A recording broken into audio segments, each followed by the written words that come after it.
the dust devil that whirled through the rutted streets of Camp Verde, Arizona Territory, that July morning in 1876 carried with it not just grit and tumbleweeds, but the very last threads of hope for Rose Catherine, who stood outside the shuttered mercantile with empty pockets and an emptier stomach. Rose had been traveling for 3 weeks, ever since the stagecoach accident near Prescott that had killed her aunt and left Rose stranded with nothing but the clothes on her back and a grief so heavy it threatened to crush her ribs. She had been heading west to meet her aunt's husband, a man she had never known, to start a new life after her parents succumbed to fever back in Kansas. But fate had intervened with a spooked horse team and a broken wagon wheel on a mountain pass. And now here she stood at 22 years old, alone in a territory that cared nothing for her predicament. The town was small, barely more than a collection of adobe buildings and wooden storefronts clustered around a central plaza. The fort sat nearby, established years earlier to protect settlers from Apache raids, though tensions had eased considerably in recent months. Rose had tried the fort first, but the soldiers had no provisions to spare for civilians, and the officer in charge had looked at her with a mixture of pity and suspicion that made her skin crawl. She leaned against the mercantile wall, the rough adobe scraping through her torn dress, and closed her eyes against the relentless sun. Her lips were cracked, her throat parched, and the gnawing in her belly had progressed from painful to a dull, constant ache. She had not eaten in 2 days, and the water she had drunk from the public well that morning had done little to ease her discomfort. "Miss, you all right there?" Rose opened her eyes to find a man standing a respectful distance away, his hat in his hands. He was tall, with sun-bronzed skin and dark hair that fell past his collar. His clothes marked him as a working man, a cowboy probably, with worn denim trousers and a faded blue shirt rolled up to his elbows. But it was his eyes that caught her attention, brown and warm and filled with genuine concern. "I am managing," Rose said, though her voice came out as barely more than a whisper. She tried to straighten up to maintain some dignity, but her legs wobbled beneath her. The man stepped forward quickly, his hand extended but not quite touching her. "When did you last eat?" Rose considered lying, but what was the point? 2 days ago. Some bread a woman gave me in Prescott." The man's jaw tightened, and he looked around the street as if searching for someone. Then he seemed to make a decision. "Come with me, please." "I have no money to pay you," Rose said, hating the words even as they left her mouth. "Did not ask for any," the man replied. "I am Quentin Ross. I work at the cattle ranch north of here. Got a camp set up by the creek while we are moving stock through. You look like you could use a meal." Rose wanted to refuse, wanted to maintain her independence, but her body had other ideas. When she took a step forward, her knees buckled, and Quentin caught her before she hit the ground. His hands were rough with calluses but surprisingly gentle. "Easy now," he murmured. "When did you last drink water? This morning. That all? Lord, woman, you are about to keel over." He looked around again, then made another decision. "My horse is right here. Can you ride? I can try." Quentin led her to a sturdy bay gelding tied to the hitching post.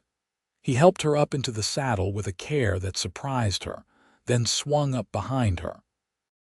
Rose was too exhausted to protest the intimacy of the arrangement, and truth be told, she was grateful for the solid warmth of him at her back, keeping her steady as the horse began to walk. They rode north out of town, following a well-worn trail that led toward the distant mountains. The landscape was harsh but beautiful in its own way, with saguaro cacti standing like sentinels, and the occasional palavered tree offering spots of green against the browns and golds of the desert. The Verde River wound through the valley, giving life to cottonwoods and willows along its banks. "Where are you from?" Quentin asked after a while, his voice low near her ear. "Kansas originally. More recently, nowhere." Rose found herself answering honestly. "My parents died 6 months ago. My aunt invited me to come west to live with her and her husband, but the stage wrecked near Prescott. She did not survive." She felt Quentin stiffen behind her. "I am sorry, that is a hard thing. Yes. No other family, none that I know of. My aunt married late in life and I never met her husband. Do not even know his first name, just that he was William Carter and lived somewhere in the territory. I suppose I should try to find him, but I have no means to search." Quentin was quiet for a moment. "Carter. I knew a William Carter up in Flagstaff area. Trapper, older fellow. Good man from what I heard. Died last winter in a storm." Rose closed her eyes, feeling the last thread of her plan unravel. Of course he did. Might not be the same man. Might not be, Rose agreed, but she knew in her bones that it was. Her luck had been running that way for months now. They reached the camp about 20 minutes later. It was a simple setup beneath a stand of cottonwoods near the creek, with a small fire ring, some bedrolls, and supplies packed in neat bundles. 2 other cowboys were there, both younger than Quentin, and they looked up in surprise when they rode in. "Quentin, what have you got there?" the taller one asked, his tone more curious than accusatory. "This is Miss Rose Catherine," Quentin said, dismounting and then helping Rose down with the same careful gentleness. "She has had a rough time of it, going to share our meal." The other cowboy, a freckled fellow with red hair, scrambled to his feet. Of course. Miss, you are welcome. I am Tommy Bright, and that is Jake Morrison. Any friend of Quentin is a friend of ours." Rose managed a small smile. "Thank you. I apologize for the imposition." "No imposition at all," Jake said, though he shot Quentin a questioning look. "We were just about to cook up some bacon and beans." "Not fancy, but it will fill you up." "Let me get her some water first," Quentin said, guiding Rose to sit on a flat rock near the fire. He fetched a canteen and handed it to her. "Slow sips now. Do not want you getting sick." Rose obeyed, though it took all her willpower not to gulp the water down. It was lukewarm and tasted faintly of metal, but it was the most wonderful thing she had experienced in days. When she had drunk her fill, she handed the canteen back and watched as the men set about preparing the meal. They worked with the easy coordination of people who had spent a lot of time together. Jake built up the fire while Tommy retrieved a cast iron skillet from the supplies. Quentin sliced bacon from a slab wrapped in cloth and set it in the pan to sizzle. The smell made Rose's stomach clench with hunger so intense it was painful. "So what brings you to Camp Verde?" Tommy asked as he worked, his tone conversational. "Besides the stage accident, I mean." Rose explained again about her aunt, about her plans that had fallen apart, about the dead husband she was supposed to find. The men listened with sympathy, offering no false comfort but showing genuine concern for her plight. "Territory is hard on folks sometimes," Jake observed. "But there are opportunities here too if you know where to look. Camp Verde is growing. They are always needing help at the laundry, the boarding house, places like that." "I am willing to work," Rose said. "Just need to get my strength back first." The bacon finished cooking, and Quentin scooped it onto tin plates. Then he poured beans from a pot he had been warming at the edge of the fire. When everything was ready, he fixed a plate and brought it to Rose first. But as he handed it to her, Rose saw the others standing there with less food on their own plates. She looked down at what Quentin had given her, a generous portion that she realized must be the remainder of their supplies.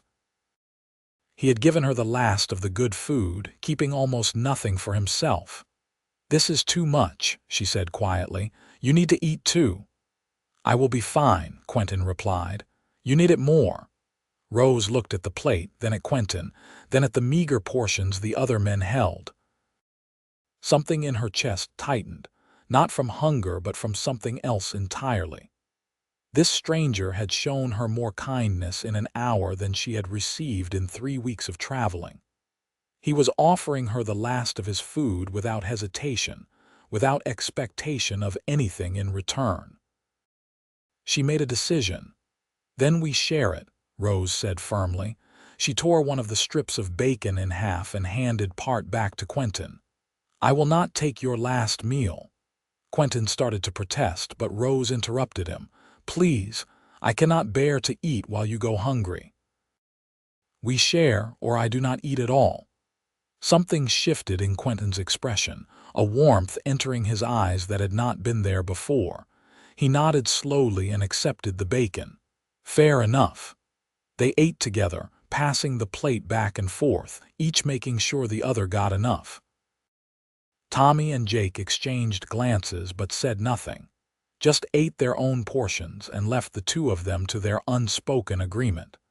The food was simple but delicious, and Rose felt strength seeping back into her body with each bite. But more than the physical nourishment, she felt something else returning too.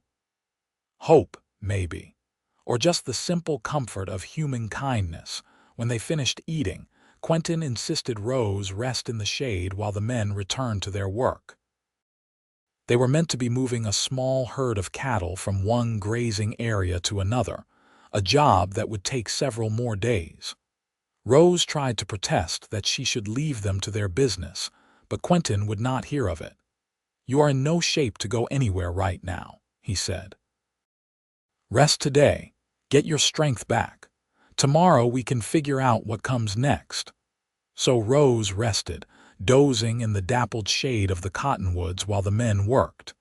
She woke occasionally to the sound of their voices or the lowing of cattle in the distance. Each time, she found Quentin glancing her way, checking on her even as he went about his tasks. As the afternoon wore on and the heat became oppressive, the men returned to camp for a break. Jake brought Rose more water, and Tommy offered her a spare blanket to sit on. But it was Quentin who sat down beside her, a respectful distance away but close enough to talk. "Feeling better?" he asked. "Much better, thank you. I cannot express how grateful I am." "No need for gratitude. Anyone would have done the same." "No," Rose said quietly. "Not everyone. I have learned that these past weeks, most people looked right through me as if I did not exist." Quentin frowned. "Then they were fools. You are hard to miss, Miss Catherine." Rose felt heat rise to her cheeks that had nothing to do with the sun. "Please, just Rose." "Miss Catherine sounds too formal." "Rose, then. Pretty name. My mother's choice. She loved flowers, kept a whole garden back home even though the Kansas soil fought her every step." Rose surprised herself by continuing. "She would stand out there in all weather, tending those plants like they were her children. I suppose in a way they were after I grew up. She always said that growing things kept her connected to life, even when life got hard." "Sounds like a wise woman." "She was. Kind too, like you." Rose turned to look at Quentin directly. "Why did you help me? You do not know anything about me. I could be anyone." Quentin considered the question, his gaze steady on hers. "My mother used to say that we are all just one bad day away from needing help ourselves. She raised me to offer aid when I could, because someday I might be the one standing on the street corner with empty pockets." "Is she still in the territory?" "No. She died when I was 15. Fever took her, same as your parents. My father followed 6 months later, just gave up, I think. Left me and my sister to make our own way." "You have a sister?" "Had. She married a merchant in Tucson, moved there 5 years back. We write sometimes, but I have not seen her since the wedding. She is happy though, has 3 children now and another on the way." Rose heard the loneliness beneath his words, the same loneliness she carried. They were both orphans in their own way, both making their way through a harsh land with no family to fall back on. "I am sorry about your parents," she said softly, And I am sorry about yours, about your aunt too." Quentin pulled off his hat and ran a hand through his hair. "Life in the territory is hard, but it can be good too. There is freedom here, space to become whoever you want to be, not like back east where everything is already decided for you." "Is that why you came west, for freedom?" "Partly. Also because there was nothing left for me in Missouri after my folks died. Figured I might as well try somewhere new." He smiled slightly. "Best decision I ever made, hard as it has been sometimes." They talked for another hour as the heat slowly faded. Rose learned that Quentin was 28, that he had been working cattle for 12 years, that he was saving money to buy his own piece of land someday. He learned that Rose could read and write, that she had worked as a teacher in Kansas before her parents fell ill, that she loved books and missed them terribly. "There is a small library at the fort," Quentin mentioned. "Not much, but they let civilians use it sometimes if you ask nice. Mostly military manuals and old newspapers, but there are a few novels tucked in there." Rose's face lit up. "Really? I have not read anything in months. I had to sell most of my books to pay for Mother's medicine. I will take you tomorrow if you like, after you have rested more." "You do not have to keep helping me. You have done so much already." Quentin met her eyes, and Rose felt something shift between them, subtle but unmistakable. "Maybe I want to keep helping." Before Rose could respond, Tommy called out that he and Jake were heading back to move more cattle. Quentin rose, settling his hat back on his head. "Stay here and rest," he told Rose. "We will be back before dark. There is more water in the canteen, and help yourself to anything else you need."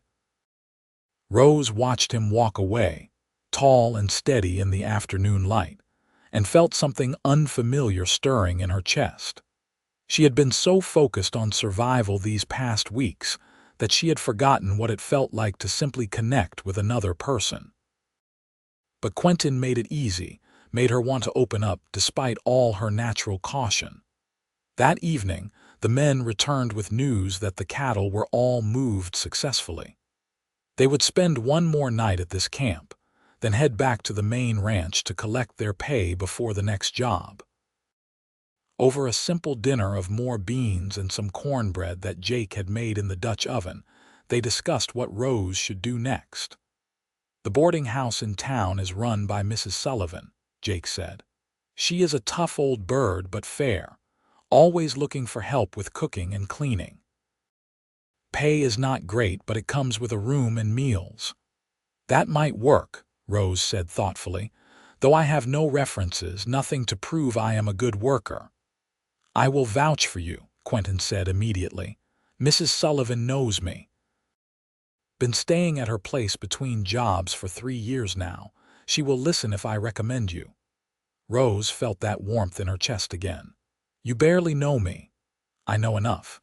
You are honest, hardworking based on what you have told me, and you shared your food back even though you were starving. That tells me plenty about your character." "It was your food to begin with," Rose pointed out. "Exactly. Most folks would have taken it and asked for more. You gave half back." Quentin smiled, and Rose found herself smiling too. They talked long into the evening, even after Tommy and Jake had rolled into their blankets. Quentin told Rose about the cattle business, about the changing territory, about his dreams of owning land where he could run his own herd. Rose talked about teaching, about the children she had loved working with, about her hope to maybe do that again someday. "Camp Verde is getting big enough that they are talking about building a proper schoolhouse," Quentin mentioned. "Right now the teacher works out of her home, only has about 6 students, but if the town keeps growing they will need someone else." "I would love that," Rose said wistfully, "though I suppose I should focus on immediate survival first." "True enough, but no harm in having goals to work toward." When they finally settled down to sleep, Quentin gave Rose his own bedroll and took a spare blanket for himself. Rose protested, but he insisted with that same gentle firmness he had shown all day. "You need proper rest," he said. "I have slept on worse than a blanket on the ground." Rose lay down in the bedroll, which smelled faintly of leather and sage, and something distinctly masculine that she realized must be Quentin himself. She watched the stars through the cottonwood branches and listened to the quiet sounds of the camp settling for the night. For the first time in weeks, she felt safe. The next morning dawned clear and bright. Rose woke to find Quentin already up, working on breakfast. He had somehow produced eggs, and the smell of them frying made her mouth water. "Where did those come from?" she asked, sitting up. "Rode into town early this morning while you were sleeping. Traded some work for supplies." He smiled at her. "Figured you could use a better breakfast than beans. You did not have to do that." "Stop saying I did not have to do things. I know I did not have to. I wanted to." Quentin brought her a plate with 2 perfectly cooked eggs and more cornbread. "Eat up. We are going into town after this to talk to Mrs. Sullivan." They rode into Camp Verde together after breakfast, Rose once again seated in front of Quentin on his horse. This time she was more aware of the arrangement, of his arm around her waist keeping her steady, of the solid warmth of his chest at her back.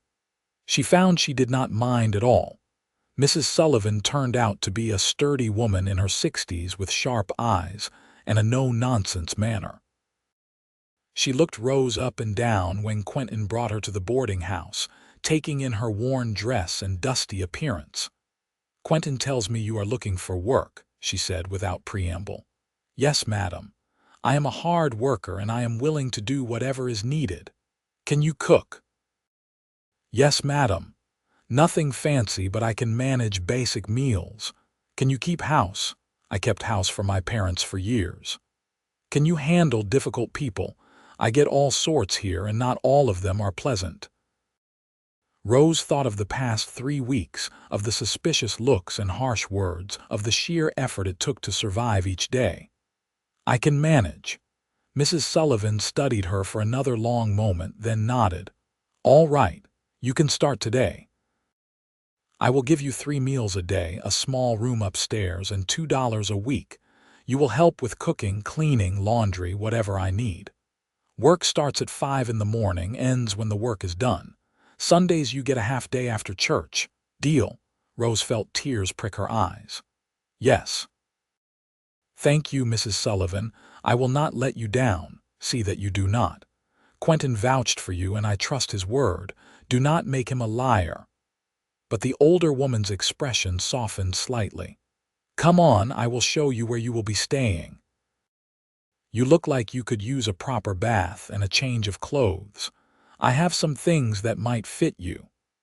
As Rose followed Mrs. Sullivan into the boarding house, she turned back to look at Quentin. He stood in the doorway, his hat in his hands, watching her with an expression she could not quite name. "Thank you," she mouthed. He nodded, then settled his hat back on his head and turned to go. But she saw the way he glanced back one more time before disappearing down the street. Rose threw herself into the work at the boarding house with determination. Mrs. Sullivan was demanding but fair, and the work, while hard, was manageable. Rose cooked breakfasts and helped with lunches, changed linens, scrubbed floors, and did whatever else was required. Within a week, she had proven herself capable enough that Mrs. Sullivan actually smiled at her once or twice. Quentin came by every evening, always with some excuse. He needed to discuss his bill, or he wanted to know about meals for the next week, or he was just checking in before heading back to the ranch. But Rose knew the real reason, and so did Mrs. Sullivan, who watched their interactions with shrewd, knowing eyes. "That boy is sweet on you," she told Rose one afternoon as they worked together in the kitchen. Rose felt her cheeks heat. "We are just friends, hum, and I am the Queen of England." Mrs. Sullivan gave her a pointed look. "He is a good man, Rose. One of the best I have known in this territory. Honest, hardworking, treats people right. Could do a lot worse. I am not looking for a husband. I am barely keeping my feet under me as it is. No one said anything about a husband. I am just saying do not be so quick to dismiss what is right in front of you. The older woman paused in her work. I know you have had a hard time. I know you probably feel like you need to stand on your own 2 feet before you can let anyone else in. But sometimes the best way to stand is to let someone stand with you. Rose thought about those words as she worked through the rest of the day. She thought about them even more that evening when Quentin showed up, fresh from the trail, with dust in his hair and a tired smile on his face. "Heard you are doing well here," he said, standing in the parlor with his hat in his hands like always. "I am. Mrs. Sullivan is teaching me all sorts of things. Did you know there is a trick to keeping sheets white? You have to use bluing in the wash." Quentin laughed. "Cannot say I ever thought about it before. How are things at the ranch?" "Good. Busy. We are preparing for a big drive next month, taking cattle up to Flagstaff. We'll be gone for a few weeks." He paused, his expression turning serious. "I wanted to tell you before I left. Did not want you to think I just disappeared." Rose felt something sink in her chest. "Oh, yes, of course. You have work to do, I understand." "Rose," Quentin stepped closer, his voice low. "I do not want to go without seeing you again. Could I take you to dinner tomorrow? There is a little place near the plaza that serves decent food. Like a date, if you want it to be, or just two friends sharing a meal. Whatever you are comfortable with." Rose thought about Mrs. Sullivan's words, about standing with someone instead of just standing alone. She thought about how Quentin had offered her food when she was starving, how she had shared it back, and how they had been sharing pieces of themselves ever since. "I would like that," she said quietly. "As a date." Quentin's face lit up, and Rose felt an answering warmth bloom in her chest. "Tomorrow evening, then. I will come by at 6. He left shortly after, but Rose found herself smiling as she finished her evening chores. Mrs. Sullivan noticed, of course, and said nothing, but the older woman's expression was almost smug. The next day seemed to drag on forever. Rose went through her tasks with unusual distraction, earning a few pointed comments from Mrs. Sullivan about keeping her head in her work. But finally, 6 o'clock came, and with it, Quentin. He had cleaned up, she noticed immediately. His hair was still damp, slicked back, and he wore a clean shirt she had not seen before. He looked handsome and nervous in equal measure. "You look beautiful," he said when she came downstairs in a dress Mrs. Sullivan had given her, a simple blue cotton that actually fit properly. "Thank you." "You look very nice, too." They walked to the restaurant together, Quentin offering his arm and Rose taking it. The contact felt natural, right somehow. They talked easily as they walked about Rose's work, about Quentin's upcoming cattle drive, about the small happenings of the town. The restaurant was indeed small, just a few tables in a room attached to someone's home. But the food was good, better than Rose had eaten in months, and the company was even better. Over plates of beef stew and fresh bread, they talked about everything and nothing. "Tell me about Kansas," Quentin said. "What was it like growing up there?" Rose described the endless prairie, the small town where everyone knew everyone else's business, the one-room schoolhouse where she had first fallen in love with teaching. "It was a good childhood," she said. "Simple but good. My parents were not wealthy, but they made sure I had an education. That was important to them." "Mine too," Quentin said. "My mother taught me to read before I ever set foot in a school. She said ignorance was the only true prison." "She sounds like a remarkable woman." "She was. You would have liked her." Quentin paused, then added softly, "She would have liked you too." They lingered over the meal, neither wanting the evening to end. But eventually the restaurant owner started giving them pointed looks and they had to leave. Quentin walked Rose back to the boarding house slowly, taking the long way through the plaza. "I leave the day after tomorrow," he said as they stood outside the boarding house door. "We will be gone about 3 weeks, maybe longer depending on how the drive goes." "I will miss you," Rose said, surprised by her own honesty. "I will miss you too, but I will write if I can, send letters back with anyone heading this direction." "I would like that." Quentin reached out and gently tucked a strand of hair behind Rose's ear. The gesture was tender, intimate, and Rose felt her breath catch. "Rose, I know this is fast. I know we have only known each other a couple of weeks, but I have to tell you I have not been able to stop thinking about you since that day in town. You matter to me." Rose felt tears prick her eyes, but they were good tears this time. "You matter to me too. You saved my life, Quentin.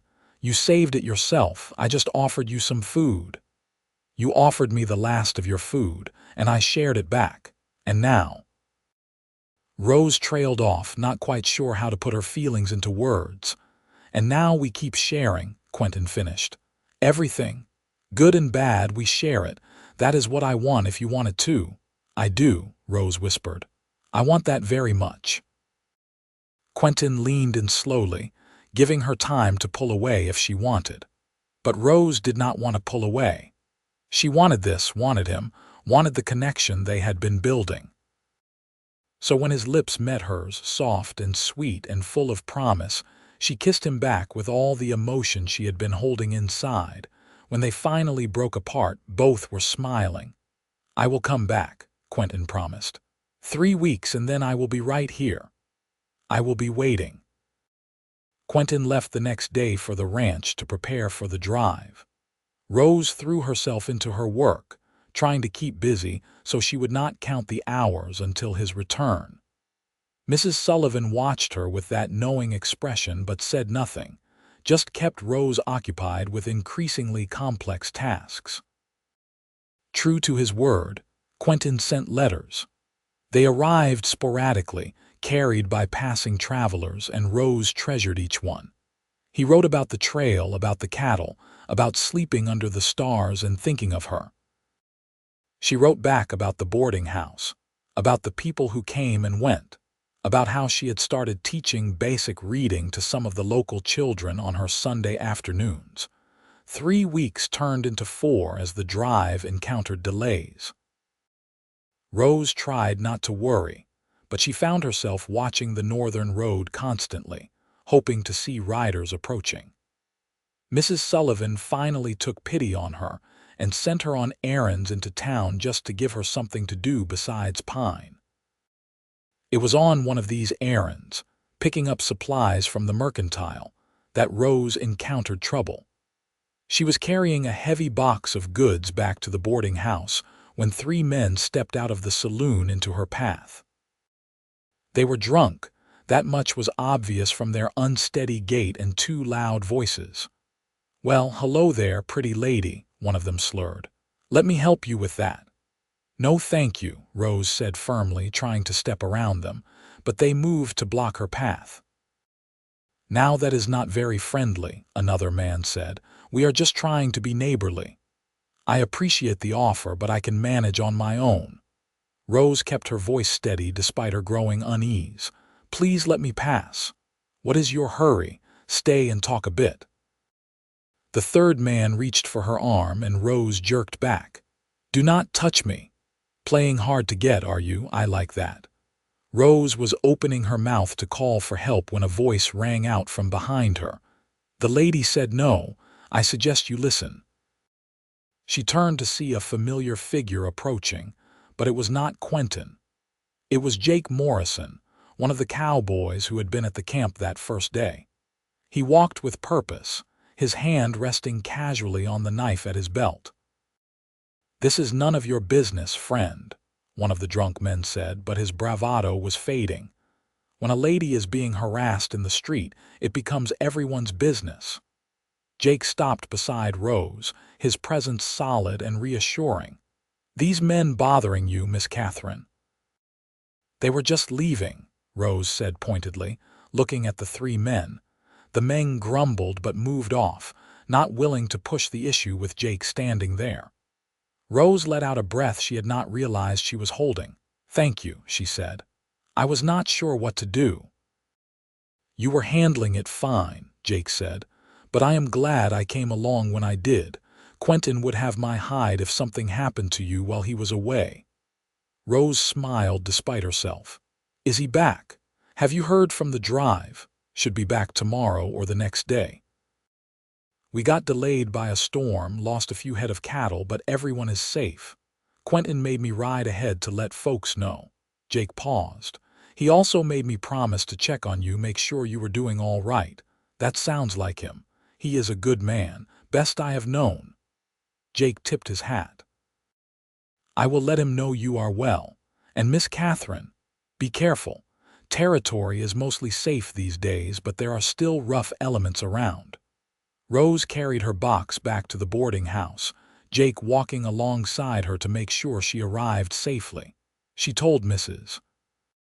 Sullivan what had happened, and the older woman's expression turned grim. "Those three are trouble," she said. "They came through town last week, been drinking and causing problems ever since. I will have a word with the marshal, see if he can encourage them to move along." The next day passed in a flurry of anticipation. Rose kept glancing out the windows, watching for any sign of Quentin's return. Mrs. Sullivan finally told her to just go wait on the porch if she was going to be so distracted, which Rose gratefully did.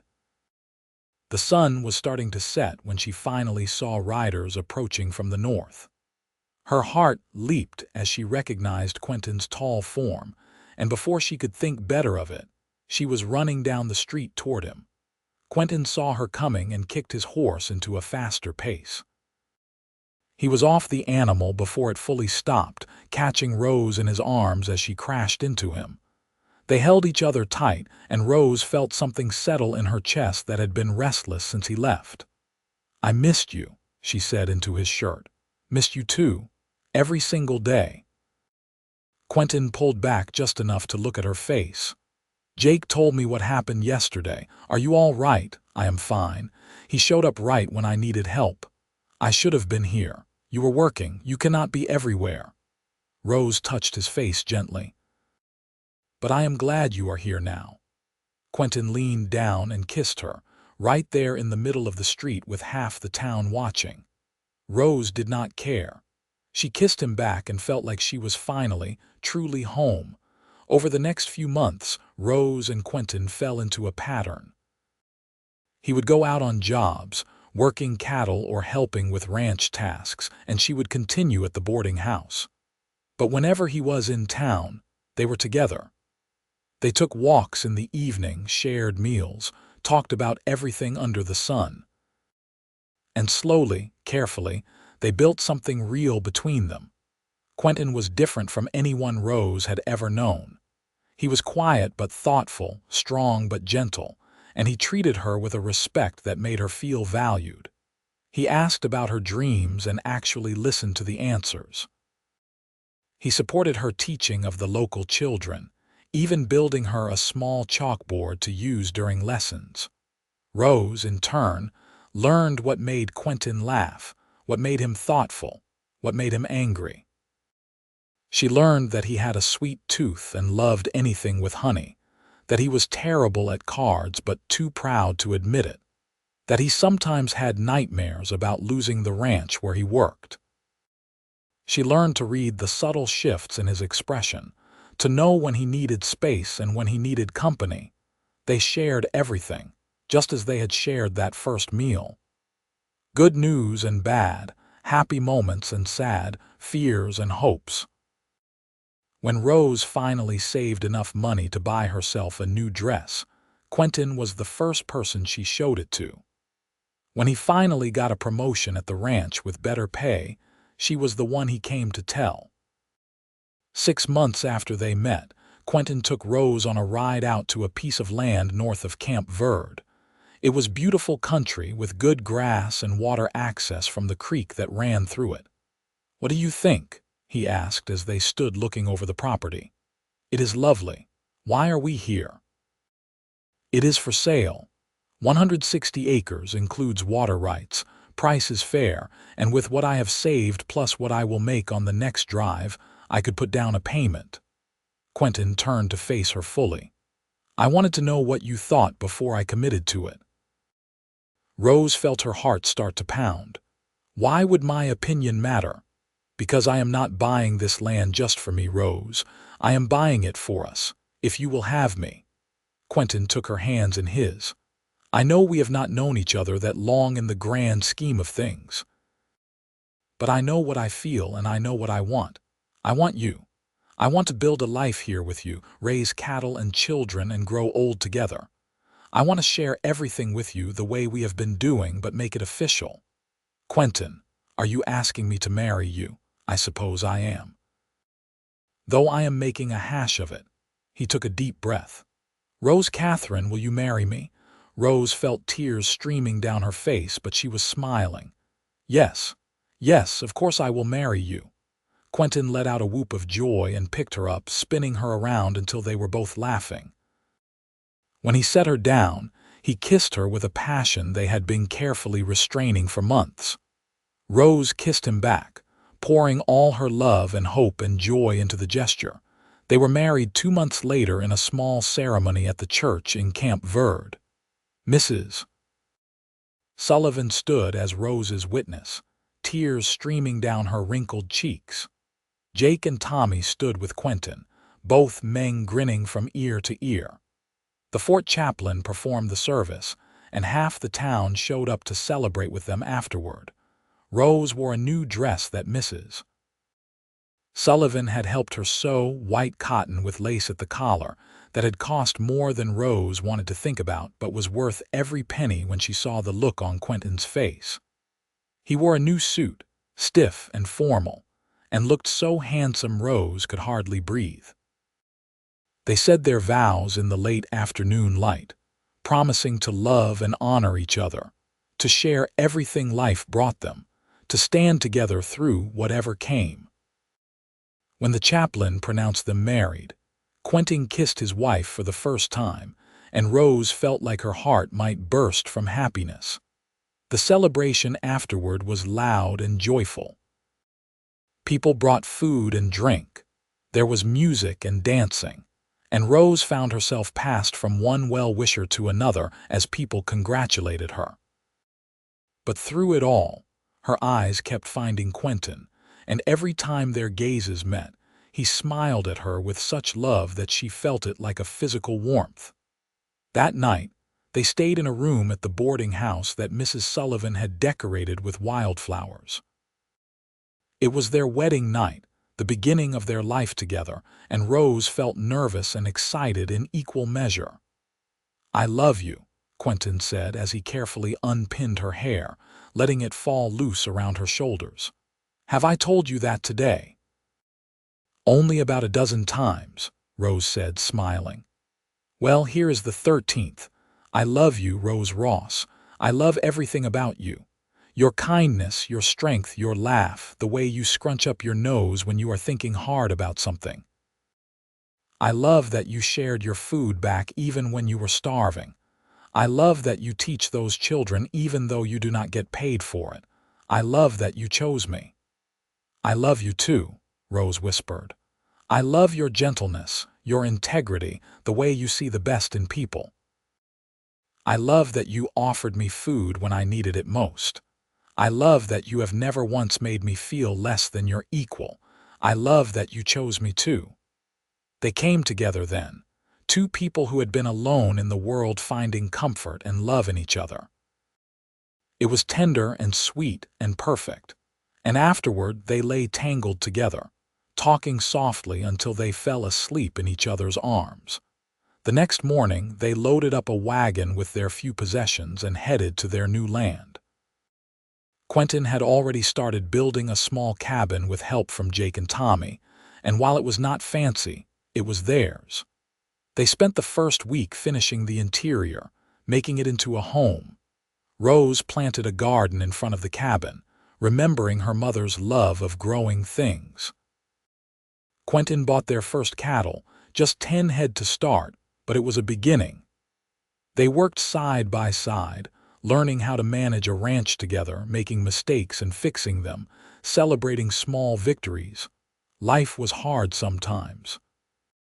There were droughts that stressed the cattle, storms that damaged their property, illnesses that laid them low.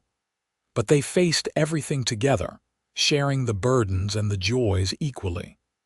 When Rose had a hard day, Quentin was there with comfort and support. When Quentin was discouraged about slow progress, Rose was there to remind him how far they had come. A year after they married, Rose discovered she was pregnant. She told Quentin one evening as they sat on the porch watching the sunset, his arm around her shoulders. "I have news," she said, her voice trembling slightly with excitement and nerves. "Good news, I hope. I think so. I am going to have a baby." Quentin went very still, then turned to look at her with wonder in his eyes. "Truly, truly. Mrs. Sullivan helped me confirm it yesterday." Quentin let out a shout of joy and picked her up carefully, mindfully of her condition this time. "We are going to be parents. Rose, we are going to have a child." "Are you happy?" Rose asked, though she could see the answer on his face. Happy does not even begin to cover it. "I am thrilled, terrified, excited, all of it." He set her down gently and placed his hand over her still flat stomach. "We are going to be good at this." "How do you know?" "Because we are good at everything we do together." The pregnancy was not easy. Rose suffered from terrible sickness in the early months that left her weak and miserable.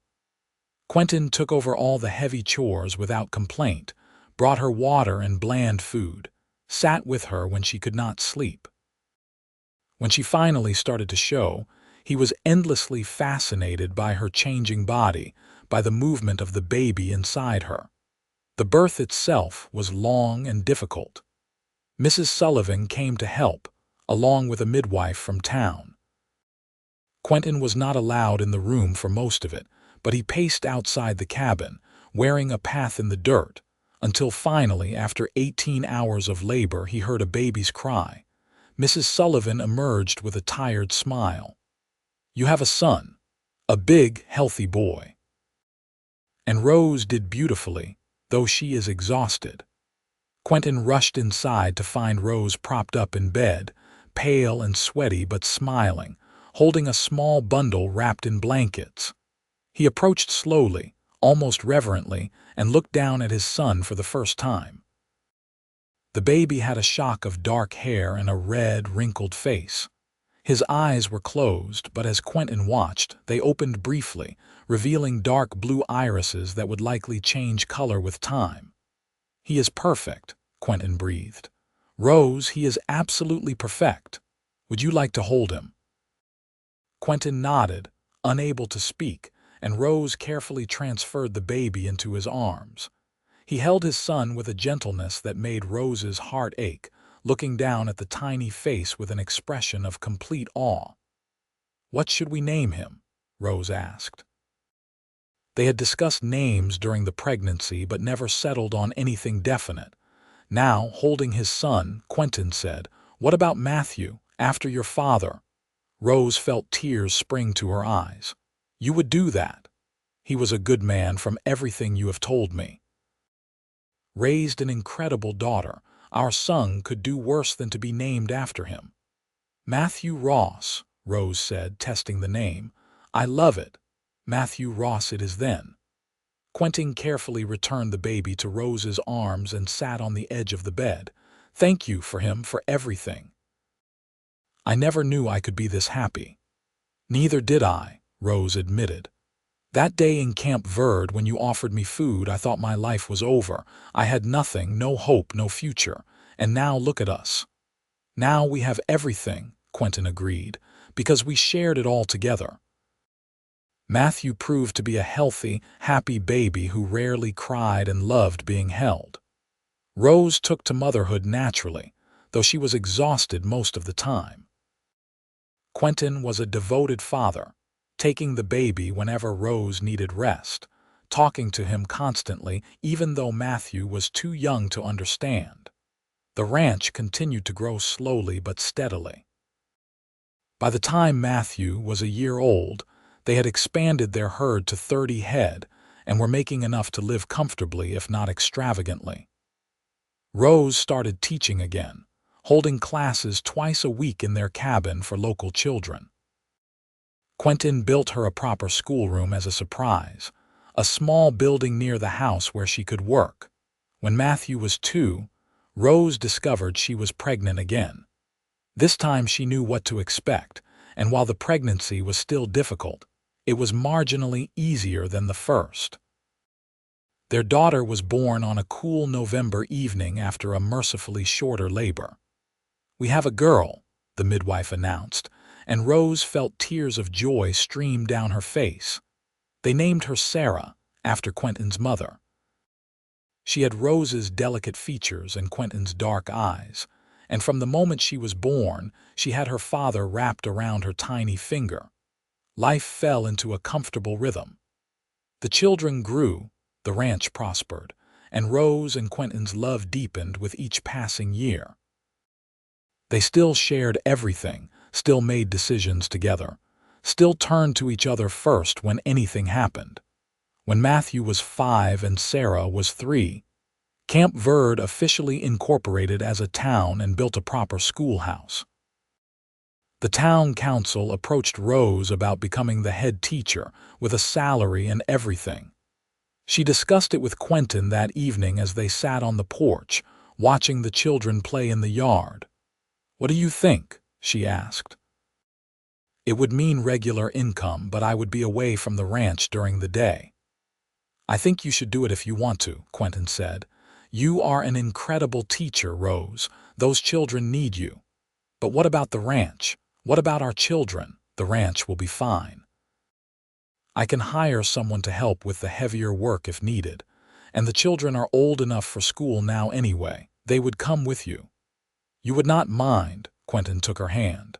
"I want you to be happy and fulfilled. Teaching makes you happy, so yes, absolutely, take the job." Rose became the school teacher of Camp Verde, and she loved it. She taught reading, writing, arithmetic, history, and geography to children ranging from 6 to 16. Matthew and Sarah attended her classes, sitting in the front row, and Rose felt a deep satisfaction in passing on her love of learning to a new generation. The years passed in a blur of work and love and small moments of joy. Matthew grew tall and serious, taking after his father in temperament and build. Sarah was bright and curious, always asking questions, always wanting to understand how things worked. When Matthew was 8, another son arrived whom they named Daniel. When Sarah was 7, a second daughter came, Rebecca. Their cabin expanded with each addition, Quentin adding rooms as needed until it was a proper house. The ranch grew too, until they were running over 100 head of cattle and had hired 3 permanent hands to help manage them. They were not wealthy by any means, but they were comfortable, secure, happy through it all. Rose and Quentin remained as connected as they had been that first day when they shared his last meal. They still talked every evening, sharing the events of their days. They still made all major decisions together. They still supported each other through hard times and celebrated together during good times. When Rose was 35 and Quentin was 41, they celebrated their 13th wedding anniversary. The children were all in bed and they sat on the porch as they so often did, watching the stars. "You ever regret it?" Rose asked quietly. "Taking a chance on a starving stranger?" "Not for 1 second," Quentin said immediately. "Best decision I ever made, you." "Never." "You saved my life that day, Quentin, in more ways than just feeding me." "We saved each other," Quentin corrected. "You could have taken what I offered and walked away, but you shared it back. That is when I knew." "Knew what?" "That you were someone special. That you were worth knowing, worth loving." Quentin pulled her close. "And I have spent every day since then grateful that you chose me too." They sat in comfortable silence, holding each other as they had countless times before. Inside the house, their children slept safely. Around them, their land stretched out, hard-won and well-tended. Above them, the stars wheeled through the vast Arizona sky. As the years continued to pass, Rose and Quentin watched their children grow into adults. Matthew proved to have his father's gift with cattle and took over more and more of the ranch management. Sarah inherited her mother's love of learning and left to attend a teaching college in California when she was 18, much to Rose's pride and Quentin's worry. Daniel was the dreamer of the family, always talking about seeing the wider world. When he was 17, he left to join a merchant vessel, promising to write regularly. Rebecca was the youngest and the most attached to home, content to help her mother at the school and work on the ranch. By the time Rose was 45, both she and Quentin were showing signs of age. Quentin's dark hair was shot through with silver, and his hands were gnarled from years of hard work.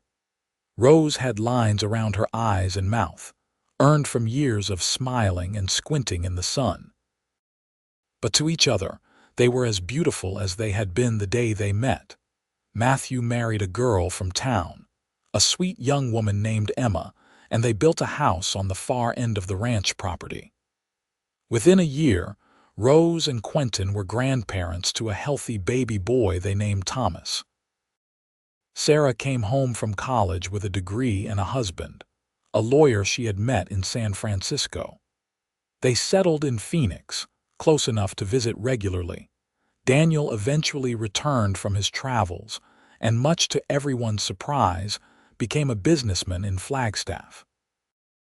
Rebecca married one of the ranch hands, a good man named Peter, and they stayed on the property to help run things. The ranch that had started with 10 cattle and 2 people now employed a dozen hands and supported 3 families. The original cabin had become a proper ranch house with multiple bedrooms, a large kitchen, and a parlor where the family gathered for holidays. But through all the changes, Rose and Quentin remained constant. They still shared their morning coffee on the porch. They still talked over decisions, big and small. They still held hands when they walked. They still looked at each other with love that had only deepened over the decades. When Quentin was 65, he finally stepped back from the day-to-day operations of the ranch, turning full control over to Matthew. Rose had retired from teaching 2 years earlier, though she still tutored children privately when asked. They spent their days working in the garden Rose had expanded over the years, sitting with their grandchildren and simply enjoying each other's company. "You remember that first day?" Rose asked one afternoon as they worked together in the garden. "When you offered me your food?" "Of course I remember. Changed my whole life." "Mine too." Rose sat back on her heels, looking at the home they had built together, the family they had raised, the life they had created. "We have had a good life, have we not?" "The best," Quentin agreed, "and we are not done yet." He was right. They had many more good years together, watching their grandchildren grow, eventually welcoming great-grandchildren into the world. Camp Verde grew into a proper town with paved streets and regular train service. The Arizona Territory became a state in 1912, and Rose and Quentin celebrated by hosting a huge party at the ranch for everyone they knew.